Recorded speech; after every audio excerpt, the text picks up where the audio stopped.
Hello everyone, Fanta here, and you're watching FANTAVISION. Today I'm discussing another trivial topic, and it's not about GameStop, it's not about anything about that. It's about kind of games as a whole and how they've changed over the years. Now, we've gone from popping a game in to having it install and then update every single day, and having to buy a new hard drive and all that stuff on consoles. But that's another video for another day. Today, we're talking about game manuals. Yes, that's right. We're talking about video game manuals. And it makes me sad that they're gone. Now, I never sat down and read through the whole thing, I'm not gonna lie. But it's just something that I like to have as a part of my game, and sometimes I want to look up the controls, or I want to look up, the lore of the story again, just kind of reread it. And I did do that a lot. I love looking through game manuals, all the different artwork. Sometimes they show a little bit later parts in the game. They used to go over like what the enemies were and what their names were, what their backstory was, all that kind of stuff. And we've kind of gotten away from that. It's really sad. I mean, even the last generation, 360, PS3, all of those, the Wii, they all had game manuals. I mean, look at this thing. Let's just take out and look at it real quick.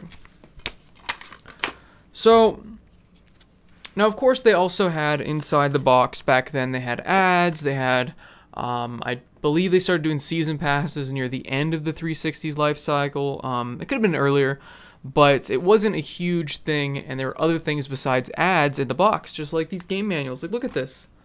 This is awesome. Look at that. There's a full color screenshot right there telling you about the basics of multiplayer, how to do loadouts. There's your different combinations of controls. Here's each of the vehicles in the game, how many people they can hold, what kind of weapons they have on them.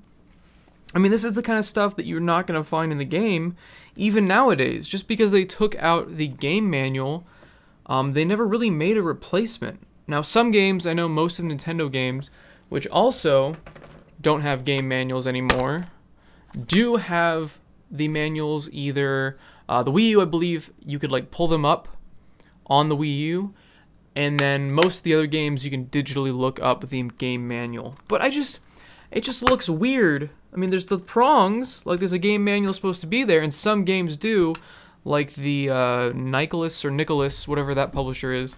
They put game manuals in it, and usually they're really nice and they're colorful, and they're just like what I said. They show off all the different things in the game, and I really like that. We'll get back to that box in a second, but I love these. I love game manuals. I love the physical copy of a game. You used to get so much with these things. Another great example of a physical copy, and this is a current gen game, is The Witcher 3. Now, I actually have this game on the PC and PS4 because I got a review copy, and then I decided, you know what, I really want to support these people, so I'm going to buy a physical copy. So I bought Witcher 3, and you know what's in here? Just a crazy amount of stuff. Right away, you actually get a thank you for buying the game. Who does that? Nobody does that. You get stickers, which I could have sworn I used one, but apparently not. You get stickers for The Witcher. I mean, that's just smart marketing right there. I mean, how much could this have cost? Nothing. Nothing at all. And I have a sticker or two on my PC right now, and that's just free marketing. I mean, think about Apple. They gave away that, they still give away, I think, I don't know, that Apple sticker with every product they sell, and people stick it on their cars, they stick it on their computers, they stick it everywhere, and it's free marketing. You're constantly thinking about Apple because you're seeing that sticker. Also in here, I know this isn't a normal, physical copy of a game, but I think this is what it should be. I'm not demanding it. I think just a manual would be nice, but this is the best example of what physical copies are. So let's continue. There's a full map of the entire world. I'm not going to unfold that because it's always a pain to get back. We've got the Universe Compendium. So this has all the different information on the monsters and the weapons and stuff like that, and the characters and the places and the races. That's just crazy. Like, that's awesome. And along with that, you also have a game manual. So you have a game manual, a compendium, a map, stickers, and you also have an actual physical soundtrack. That's incredible. Like, there's 31 songs on this track. Oh my god. So so much is packed into this game, and along with that, just adding to how awesome this package is it also has a slipcase. I like slipcases a lot. I think they look really nice, and it protects the game case itself. It makes it so, you know that feeling when you have like a brand new game you just unwrapped and GameStop didn't unwrap it for you, and you kind of put your hand across it and it's really smooth and it's like that nice feeling? It keeps it feeling like that forever because it's got that slipcase on it. Now this right here is the golden example, the prime example of what physical copies could be. This isn't even a collector's edition. This is just a regular edition of the game. This is what everybody got when it came out. So that's just wonderful. I don't know what games don't do that. I mean, here's Call of Duty World War II, made by Activision, who has so much money. I mean, they own Blizzard, for crying out loud, and this game prints money. They also own Destiny, which also used to print money, but a lot of people are mad at Destiny 2 now, as they should be. But look, let's take a look. What do you think's in here? Do you think there's gonna be a CD? You think there's gonna be a manual? Do you think there's gonna be a thing telling you about the different guns and which one you should use for which situation? Maybe backstory on the characters, a little bit of the plot. Let's take a look. So we got the game, that's good. And then we've got this ad for a season pass, but maybe there's something behind it.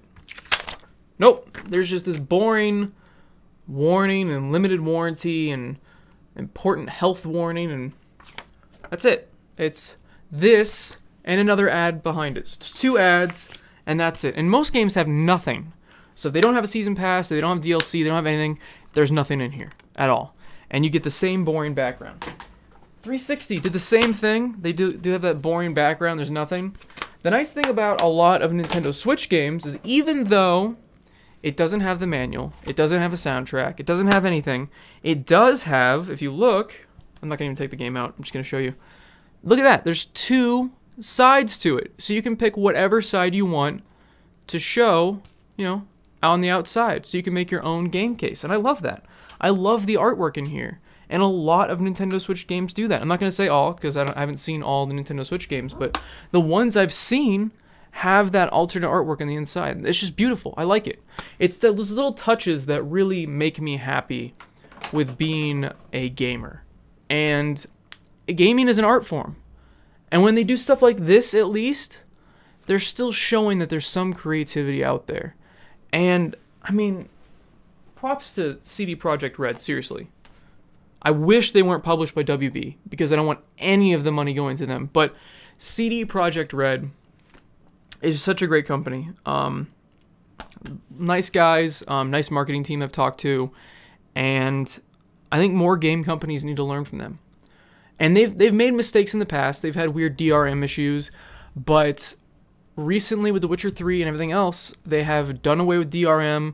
They have the GOG platform where all the games are DRM free, and they usually have a lot of bonuses and extras to all of these digital games even. There's manuals, there's soundtracks, there's wallpapers, there's a bunch of extra stuff in a lot of these games. So they're really, what CD Projekt Red is doing, I think they own GOG. I'm going to stop calling CD Projekt Red owning GOG, but GOG is bringing this same kind of feeling right here to the digital storefront, and I think that's wonderful. So I'm glad that somebody is trying something to still be creative and give little extras, because, you know, I think that's what makes the experience even better. So